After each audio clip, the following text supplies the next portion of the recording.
Welcome to Pindar Poetry. We hope you learned something new. You start by securing evidence and limiting exposure.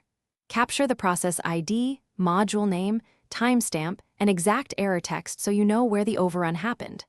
Next, isolate the host, disconnect network access, or log out non-essential users to stop any live attack.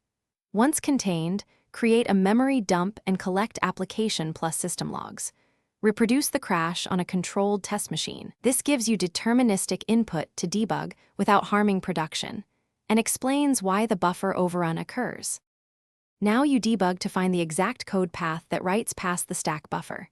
Attach a debugger and set breakpoints on the suspected functions. Watch buffer pointers and lengths as inputs flow in. Map the call stack back to source lines so you spot off by one or missing bounds checks, especially around memcpy, strcpy, sprintf, or manual pointer arithmetic. Use runtime tools, address sanitizer, valgrind, or compiler warnings to confirm the overruns and to see why stack memory gets corrupted under certain inputs. Apply a minimal, safe fix and explain why it works. Add explicit bounds checks or use safe APIs that accept length arguments, avoid unchecked string functions.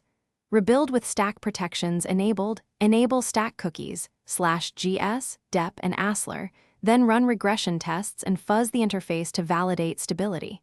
Once verified, deploy to staggered hosts.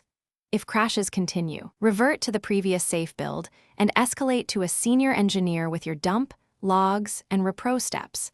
This fallback preserves. Thanks for watching. Consider subscribing if we helped you.